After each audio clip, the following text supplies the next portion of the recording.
Justin, since earnings season is ramping up, we thought it would be a great idea to talk to investors about how they can utilize options, whether they're options traders or not, to their advantage in earnings season. There's a lot of information that we can glean from the options market. Yeah, that's exactly right. The whole point here is you want as many tools in your toolbox that will give you information to make good decisions. And options are one of those tools. Whether you, as you said, whether you trade the option or not, if you're a stock trader, you can still use the options market, the implied volatility, to get an expected move for the stock after the earnings report. Now, that's an expected move. It's not a guaranteed move. So this is something that we have to say at the outset. There can be a lot of things that happen in the earnings report that may make the stock move more or less than you would expect. Right. And another point on the expected move, it doesn't give you direction necessarily. It just kind of gives you a sense of the magnitude of the move, but not necessarily direction. Exactly, either up or down. So right. Let's start thinking about a couple of scenarios. So what if it's a stock, Justin, that I already own? And how could I look at that expected move to determine whether or not I should continue holding my position, maybe lock in some profits, or if I am still kind of flat on the position, if that expected move could be big enough to where I'd be taking a big loss, if that sort of worst case type of scenario plays out, how should I be thinking about those things? Yeah, there's a lot to think about, right? Because basically what happened is ever since we got Regulation FD, and that this was something in the early 2000s, Regulation Fair Disclosure, that basically said, look, companies, you can't share information with just these analysts over here and a few of your friends. It has to be shared with everyone just to make it fair. And the result is you have these quiet periods, and sometimes the moves on earnings can be bigger than they were. So sometimes you can see a stock move 10%, 15% or more on an earnings, especially if there's some surprise in that report. What does this mean for you as an investor? Well, risk management. If you're into a stock and you don't have much cushion, then if you're looking at an implied volatility that's high with an expected move that's at 10% or more, well, that might be more risk than you want to take on. On the other hand, if you're looking at something that has a stock that you have a lot of cushion on, and the expected move, maybe it takes away, again, on the downside, if it happens on the downside, maybe it takes away your profits, but it doesn't really take away your capital. Maybe you can hold through earnings. But if it's something where you're on the fence and this could really damage my portfolio based on the size that I have in the stock or the expected move, if it goes to the downside, then you can start making a decision of, okay, maybe I need to trim a little bit, or I can always sell the stock, wait and see what happens on earnings, and then buy it back. Mm-hmm. And let's talk about, before we go any further, let's take a look how to calculate that expected move, shall we, Justin? So I am going to share my screen. And so I have Thinkorswim pulled up. This is simulated trading, which is actually really great if options are new to you. You can play around with it without risking your real capital first. But anyway, let's help investors get themselves familiarized with what we're looking at here with the option chain and how we would go about calculating that expected move. I have ASML pulled up, which is reporting earnings next week. One of those chip equipment makers. It's reporting earnings on the 25th. Next week. So the 25th before the market opens. So the first thing you do is say, okay, what option chain do I need to look at? And what we do is we choose the nearest term expiration after the earnings report. So in this case, that's going to be the 27th. So you open that option chain. Now our next step is we look at the at-the-money straddle. Okay, what is a straddle? Well, that's when you're using a call and a put at the same strike price. So in this case, at the money, we have to look at what is ASML trading at right now. It's trading around 640. So we look at the 640 strike price, and you find that in the middle. You look at that 640 strike price, and now you're going to look at the call and say, okay, how much does that cost? Okay, that's about, 16.75 as the midpoint between the bid and the ask here. How much does the put cost? Well, that is also about, let's see, about 16.80 in this case. So you add those two together, and that gives you the price move. So we're looking at $32, $33. Then from there, you can say, okay, if it's a $33 move and the stock is currently trading around $640, well, that's about a 5%, 5.1% expected move. And that's how Up you do or the down. calculation. Up or down, right? Exactly. It doesn't tell you the direction, up or down. Now, there are more sophisticated ways of doing it. Some people will actually add a multiplier of maybe 80% of that, because again, you don't necessarily get the full amount of that straddle. Maybe it's 80% of that. So that's one way you can do it. There's also more complicated calculations, but this gives you a rough estimate to go off of. And sometimes that's good enough for you to, again, just have an extra data point to use for your own stock trading purposes. So now we've looked at, okay, this is a stock that I already own. What could I perhaps expect? And just to reiterate, it's not a guarantee. So say the expected move is 5% and it actually moves up or down 10%, that could happen. But it does just give you that sort of frame of reference of what you could expect. And so then just in the other layer, one more thing, I just want to I just want to add one more thing is what you can do is you can actually kind of go back and look at, hey, does this stock typically fall within its expected move? How does it act? Because a lot of times you'll find that, stocks have a little bit of a personality of themselves. Now, if it's something that does tend to surprise, a lot of times that will be factored in, but it's good to know, again, what is the history of the stock? Does it tend to go outside of its expected move, or is it fairly consistent? And also, it's worth knowing, hey, is this something that doesn't tend to move that much on earnings? And you just simply go back and look at the past earnings moves. How much did it move? And was that within its expected move? So again, you're just gathering data so that you can make the best decision possible with as many, as much information as possible. Yeah. So for ASML last quarter, it was up a little over 6%. In reaction to that, quarter before that, an upside reversal up 3%. I might have, so let's go back in time a little bit just to remove that data block there. Oh, of course, then it's going to remove when the earnings were if I do that. But I can hover over here. So let's see, this was on 420. So let me just go back to 420 there. Yeah, another gap up there, up 2%. 2 3/4. So it isn't just like a mild little sleeper stock. It has the potential to move on these earnings reports. Right. And so again, now if you own the stock, you can kind of get a sense of, hey, is that something I can stomach? Do I have enough cushion to where I'm not going to freak out if it goes to the downside? So again, you're able to make a better decision. So, and then incorporating chart analysis and proper entries, that's something that's important too. We're not just looking at any old stock.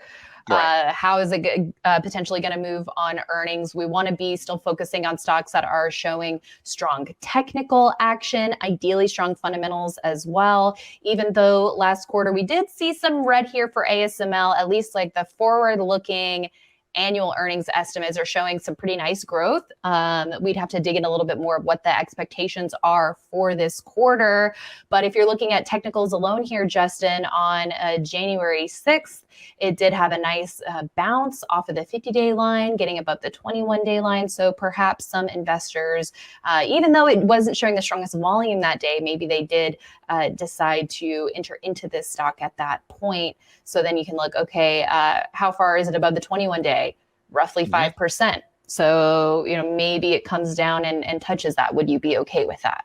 Right. And again, with an expected move of about 5%, that doesn't bother me too much, especially if I have that cushion. Now, if I bought this maybe closer to 645, well, then now I'm in a different position, right? Or even worse, if I bought it extended, you can find yourself in a situation where, okay, I bought it extended, it's already pulled back a little, and if the earnings report knocks it down even further, well, then I'm looking at a much larger loss than I'd want to risk. And so Mhm. you're going to have to adjust your position accordingly, either trim it or possibly get rid of it before the earnings report and wait and see what happens.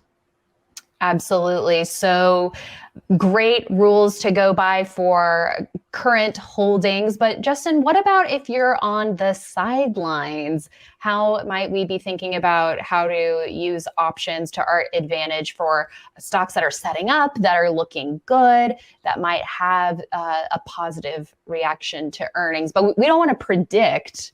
We still want to make sure we're factoring in those different scenarios to the upside and downside. Well, this is where doing the option, buying a call option with the intention of exercising the option if the stock does what you think it will, that can be a way for you to purchase the stock but keep your risk minimized. And the reason is because when you buy a call, the most you can lose on that position is the premium that you Yeah. pay. So Hmm. it's automatic. You know what your risk is going into the trade. The stock can basically come out and say, look, we just found out that our products they kill the cutest kittens in the world, and the stock Oh plummets. no, Justin. Right? Yeah. So the stock plummets on that, right? But it doesn't matter how much the stock goes down. You have your risk Yep. just kind of capped at that option premium that you paid. So so it's just a way to, again, help you really minimize your risk. Go in with your eyes wide open. Now that does come with a cost. You're going to have to pay that premium, so you have to decide, okay, how much is that premium based on the option that I'm looking at. And you can use the near term option after the earnings report, or you can decide, hey, I'm going to pay up a little bit more and give myself the gift of time to let this kind of work and in my favor. But as long as you have a premium that as a percentage of the stock price is manageable in your eyes, maybe it's 4% or something like that, then you can take on that risk, buy the option with the intention that if this works in the direction that you expect, like you've got a nice looking base pattern and you just don't want to buy it 2 days ahead of the earnings, then you can just say, okay, look, I'm going to do this call option, and if it goes in the direction, then I'm going to exercise. And again, if it works, then you basically, your cost basis is going to be adding the premium to the strike price, and Yeah. that's going to be your cost basis. So look on the chart. Does that cost basis make sense? Am I Mhm. getting in too extended? And then on the flip side, if it doesn't work, the most you've lost is that premium. So let's walk through all of that with ASML. So it's currently trading, like we said, right around 640. One could argue sort of maybe a narrow cup base here, that it's trying to get above around that 643, 645 level with earnings due. So how might we be looking at strikes for this setup? So right now we've already kind of determined that our expected move is around 5%. So now let's just look at the call side. So if let's say we wanted to kind of give ourselves a little bit more time, and we wanted to go out to February 17th. So give ourselves a whole month, go with the next monthly option. Monthly options are expiring today. Well, now that price is a lot more than 1675. That price is about 29. So now, okay, you type it in and you say, okay, what is 2940 in this case? I think that's about the midpoint. And you say 2940 divided by 640. Well, now you're talking about, okay, roughly a 4.5%, 4.5% For the premium premium as a by the relation to premium the current stock in price. relation to the stock price. And so you can say, oh, you know what? I'm willing to give myself a month's time to see if this can work in my favor. And you can also say, what would my cost be? Well, it would be that that $28, $29 that you'd be Mhm. paying for the premium.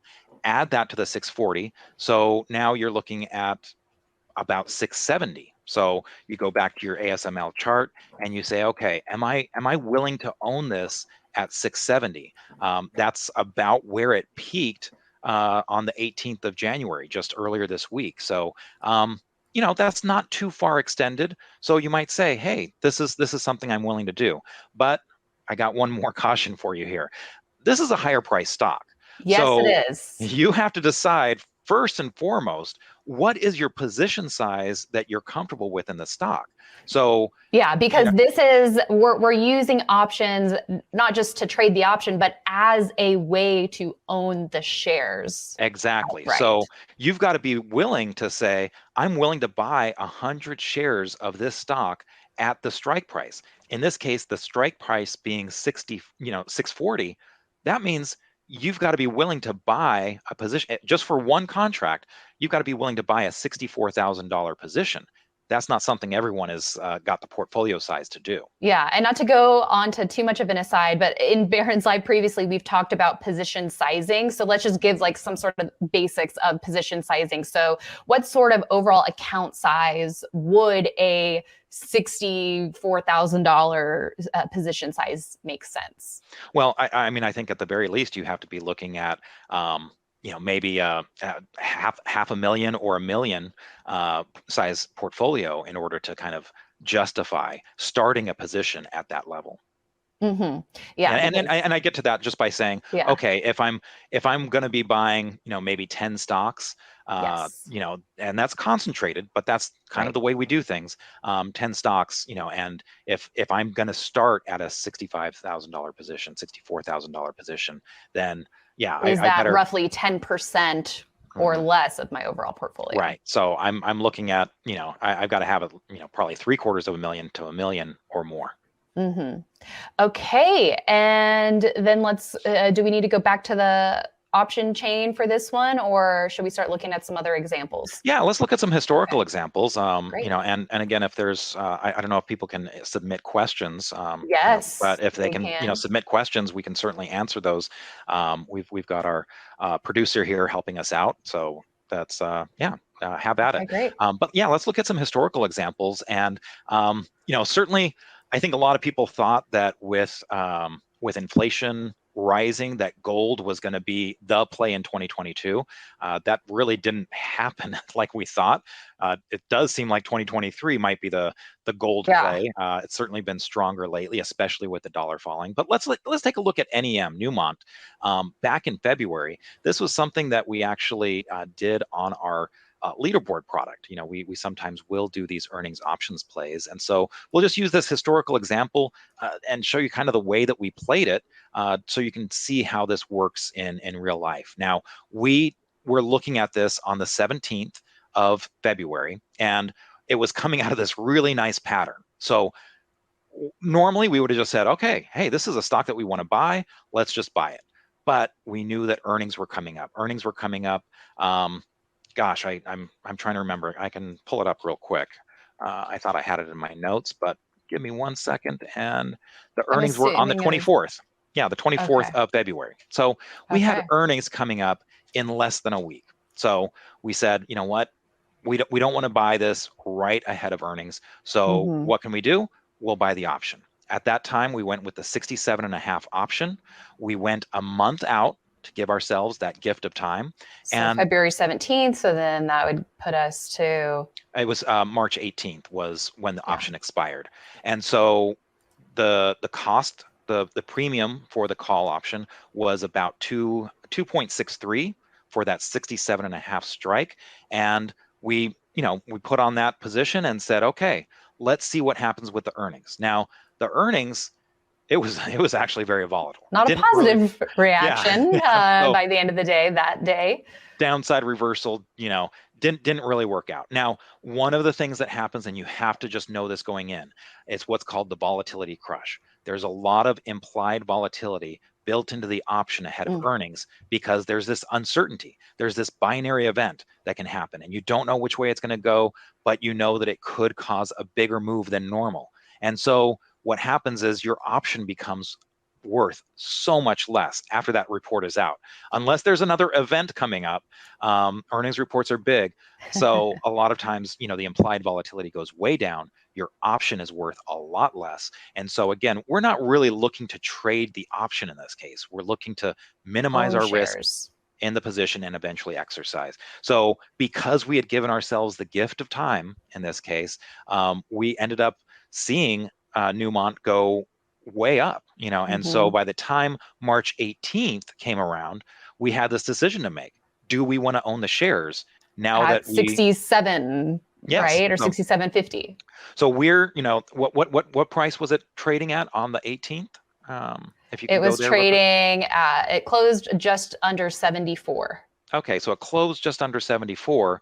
We, because of that call option, had the ability to buy it at 67 and a half. Not 74, 67 and a half. And because we had already spent some money on that premium, it put our overall cost below, or maybe just above $70. So here we have a cost basis of $70. The stock is already trading at 74. And not only that, but it was getting support at the 21-day, and it looked like it was on the upswing. So this was a no-brainer. We went and ahead you have earnings out of the way. And earnings are out of the way, yeah. right?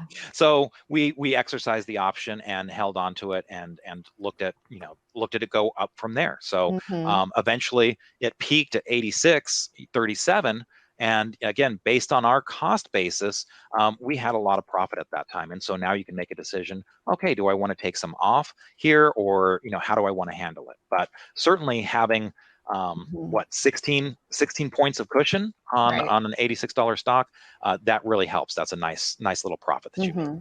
Yeah. And then for those who aren't familiar about how we think about sell rules, looked like it triggered a pretty clear sell rule just a couple of days later, Justin. So then that would get us out of the trade for an overall profit, taking some profits into strength. Then on the defense side for a profitable trade. Yeah. And I mean, of course, there were a lot of things going on at the time. You had the indexes hitting their 200-day moving average lines, getting resistance there. This was well extended. So there's a lot of things that could have even made you consider offensive selling in this case before the breakdown. Exactly. Good stuff. Okay, let's take a look at another historical example. Let's go to Dexcom, DXCM. I'm going to reset the chart to today because this was a little bit more recent. This was the late October report. So walk us through this one. Yeah, so the earnings report was on the 27th of October, and we were looking at this the day before earnings. It looked really like a really good setup. And of course, this is a stock we were familiar with. It's a diabetes play, and something that had been, I mean, if you go to the weekly chart real quick, it had been out of favor for a while. And what we were doing is saying, okay, look, this is kind of a bottoming base. It's looking interesting to us here. And we know that this is a stock that can make big moves on earnings. So we want to be a little bit cautious here. So what we did was we looked at that 105 strike, and we went, again, we gave ourselves a few weeks in this case. So we went out to the November 18th expiration. So we looked at that option chain, and we saw that the 105, which is, again, is right around where it was trading, or at least that buy point. If we were looking at that 105.33 as our buy point, 105 strike is pretty much, right in there. Yeah. That premium was about 5.3, so again, we look at it and say, okay, are we willing to own this at about a cost basis of 110? Yeah, that's not too far out there. And so we went ahead and did the trade. Now the risk here was a little bit higher. It was 5%, but we were starting with a half position. So again, that means, hey, I'm going to be buying basically a $10,000 position to start, 10,500, and as a half position, that means my full position size is about $20,000. So again, portfolio size in this case, you'd be looking at, if you own 10 stocks and each one was about a $20,000 position, you're looking at about a $200,000 portfolio that this would be appropriate for just one contract. Now, if you have a larger portfolio, you can do more contracts. It's just you kind of load up to the level that makes sense for your portfolio. So based on that, it was a 5% risk. That seemed, okay to us, and we immediately got a lot of gains, very quickly. Now, you do have the option, pardon the pun, of rather than holding it, we actually would have probably come out better in this case if we had sold the option immediately, because we still had Right. all that time left. And even though the volatility had come down, the implied volatility had come down because earnings were out of the way, we had all of this intrinsic value. We now had a stock that was trading at 120, where we could be buying it, exercising that option at 105. We had a 15-point cushion. So we could have just sold the option at that point Take the and money and run. pocketed that money. So that's something that you can do. But again, our goal is to take shares of the stock. And at the point that it was trading on November 18th, it was still at 113 roughly, 114, and so we still had cushion from our 110 entry, and that 110 entry was basically at the low of the gap up on the earnings report. So we kind of said, okay, look, if we can hold on to this, then we're okay giving it that much room, and we can still come out of this trade positive, even if it comes all the way down to the low of that gap. So it ended up going out, coming up a little bit, but we eventually ended up parting ways with this one, basically to keep this as a profitable trade. Once it started undercutting its 21-day moving average line, not getting support there, we didn't. Right. And then it eventually fell below its 50-day. Yeah. So while we didn't make that much profit on this, certainly not as much as we could have if we had sold the option, it's still, the main point was we were able to minimize our risk going into earnings, Yes. and we gave ourselves enough time for it to work. In this case, it didn't, but we weren't hurt. We actually came out of this with a little bit of profit. Because another goal is to ideally ride this stock, stocks that have the potential to make really big gains if they have the strong fundamentals and the strong technical action for potentially several weeks or months. Yes. So, taking that strategy versus just a hit swing trade, which we like using those strategies too. But for this one, we were trying to get, it had the potential that we could have gotten more out of it. So we were willing to use those different sell rules with this one. Absolutely. And remember, 2022 was a tough year. This was a bear market where, swing trading was a little bit, better in a lot of cases because things just the trends weren't lasting very long. And risk management was something that was very paramount to us. When you're in a bear market, it's okay to put some pilot trades out there, but you really want to make sure that you're not taking big hits when you're wrong. And so this options strategy does allow you to make sure that you've got those risks really tied up, and you're not going to lose too much on any one given trade. Exactly. And another thing that we can do just as, sort of a compare contrast is look at another stock that has earnings next week. We talked about ASML. A number of other semi-equipment stocks are also reporting too. We're definitely going to be interested in seeing how those shake out, but also field services stocks are looking interesting as of late and bucking the weakness. So Halliburton, HAL, is issuing its report next week on the 24th. Group here, I was going to say Schlumberger, but it is SLB now. Yep. The stock formerly known as Schlumberger. Formerly known as. Reported today. It's now down just 0.3%, but some really strong numbers here. Up 73% on the bottom line, up 27% on the top line. But anyway, back to HAL. It's in an uptrend here, finding support at the 21-day line. So some investors out there might be thinking, hey, well, why not check out how the options are looking for this one? Because this stock is $40 a share, not $640 a share.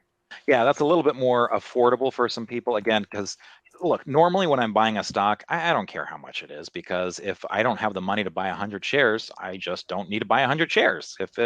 If I only have the money to buy one share, so be it. I'll just buy one share. But with options contracts, you are kind of locked into a 100 share per contract. So it does matter, the price in this case. So for Halliburton, it looks like the call is We'll go roughly, so to the Jan yeah, 27th. you can go to that January 27th, and It's trading at right now, 41. so we'll look at the calls, and they're trading around 112 right now. The puts at that same 41 strike, because we're again going to be looking at what is that straddle price, that at the money straddle price, to give us a sense of the expected move. And that's also trading around $1. So we can look Dollar, at dollar the 10, so $1.05. Yeah, so let's say $1.05.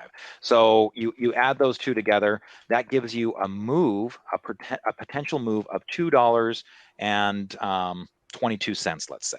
So you've got 222. You just do a little bit of math and say, okay, what is 222 divided by 41? And that gives you about a 5% expected move. And again, that's kind of at the top of the range, but some people do a little bit of a factor of either 75% or 80% of the move. But if you say roughly 5.4%, that kind of gives you a sense of what's expected here for Halliburton. Now, if that's okay with you, then you can say, okay, well, I can take on that risk at 112. How much risk am I taking on for this? Well, in this case, that's about 2.7%. So that worst case scenario, again, Halliburton says, oh, guess what? Hey, we didn't tell you guys this, but we've got cracks in all of our infrastructure. Sorry, and the stock just plummets. Well, your risk is only going to be 2.7% of that stock. Now, that's if you're trading the near-term option on January 27th.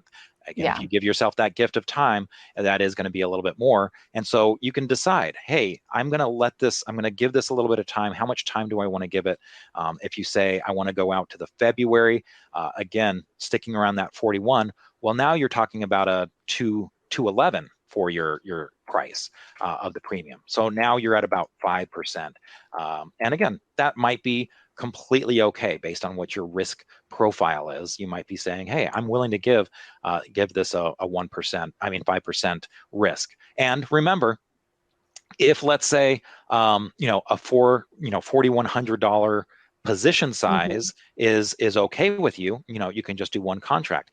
If you do more like $20,000 position sizes, or that's how you start, well, then you can just buy 5 contracts.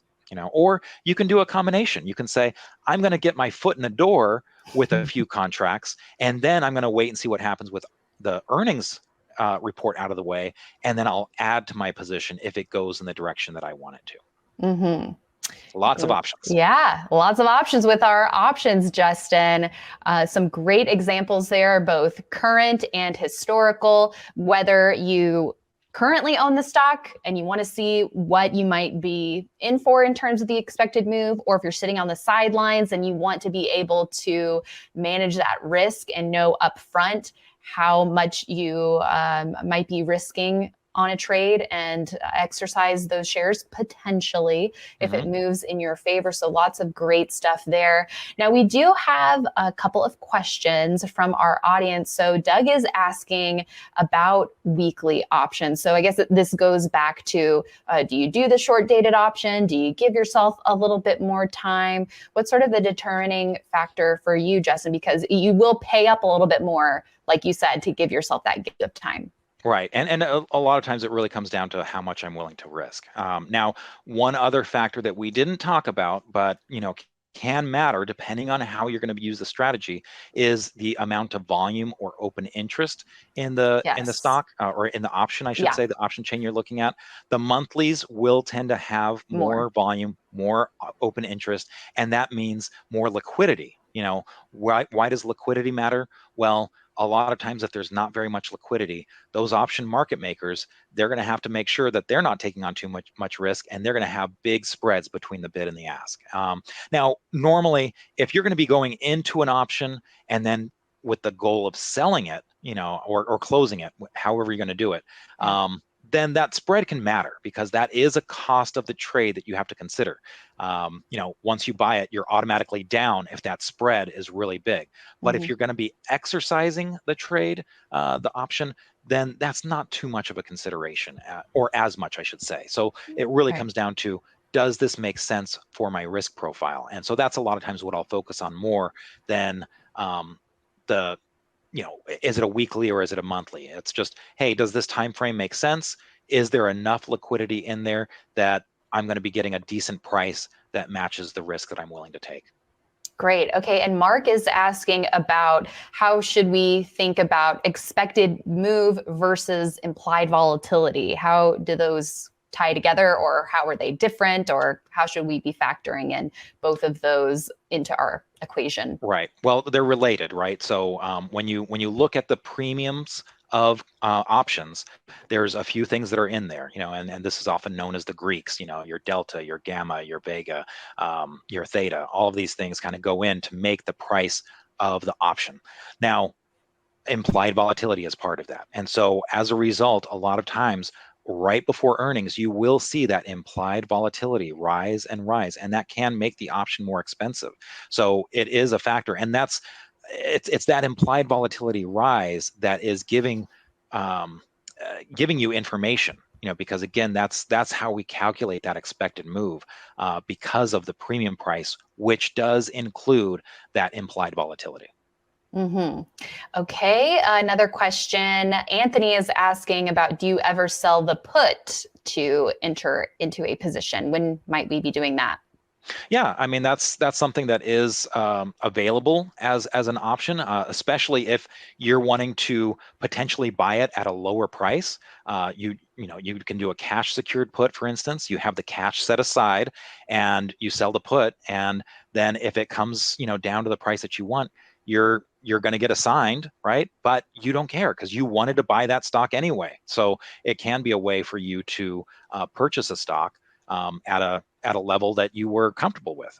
So I don't know about using that with an The earnings, earnings strategy. because for me, I'm always concerned about what can come out in that earnings, right? Because of Regulation FD, they have their quiet period, and I don't want to be surprised by something and say, oh, this stock is now down a lot and it could be getting hit more, and I like to buy on strength, so Yeah. so it's sometimes a little bit hard for me to say, okay, something that gaps down that much, oh Yeah. yeah, I'm willing to pick it up here. Mm-hmm. But there's different strategies for everyone, so absolutely selling a Exactly. put can be another way to go, a great way to pick up shares Yeah.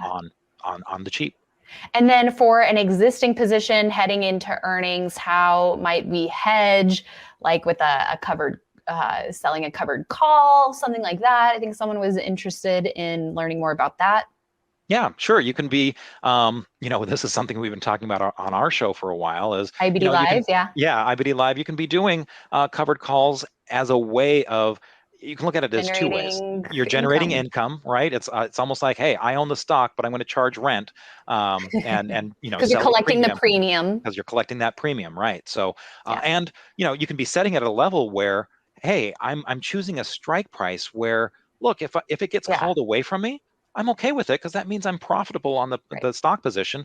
Plus, I reduced my cost basis by bringing in that income. And you can do this week after week after week if you so choose, to the point where you just keep on chipping away and making your cost basis lower and lower.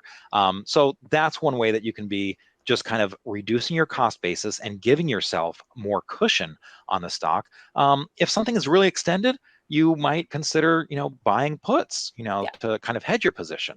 You buy 2 puts with a 50 delta, and basically any move that happens in the stock price to the downside will be offset by your puts going up in value. So that's a way to hedge. And the good part about that is, as the stock price goes up, yes, you're going to be not participating as much because of those puts, but they're going to hurt you less as the stock price goes up. And as the stock price goes down, those puts will come in and actually make you more money than you're losing on the stock. So that can be another way to hedge your bet. Great. And one final question, just maybe emphasizing or going into a little bit more detail about how we go about selecting stocks that we're looking at this earnings option strategy for. So yeah, how do we do that? How do we find the right company / chart at the right time with these option plays? What are some of the key ingredients? Yeah. So look, I'm not a fundamental analyst, so I can't pretend like I have any inside information on or I've run the numbers on these stocks and I know what's going to happen with that earnings report. I don't know, so what I do is I rely on the chart. This is what the market has kind of decided is the expectation. This is a stock that has set up. And so I do look for those base patterns, cups with handles. I look for pullbacks to the 50-day moving average line.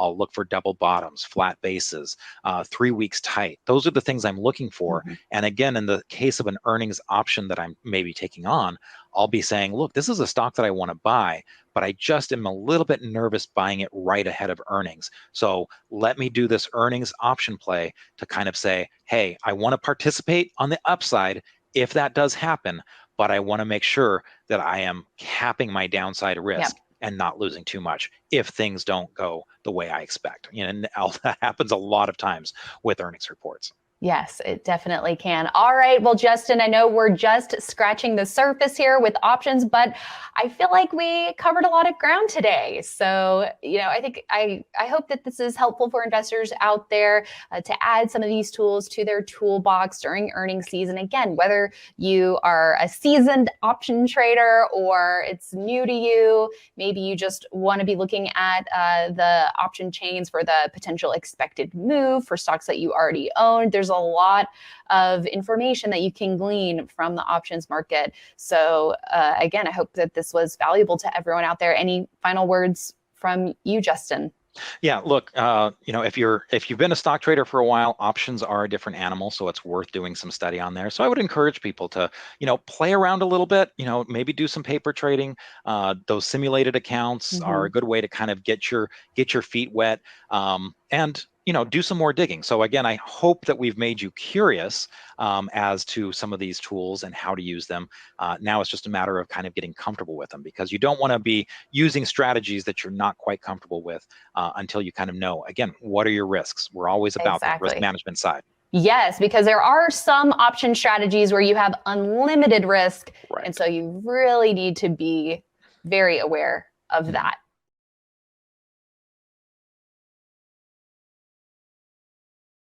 Hey everyone, thanks so much for watching Investors Business Daily on YouTube. If you want to watch more videos, make sure you hit that subscribe button so you don't miss a thing.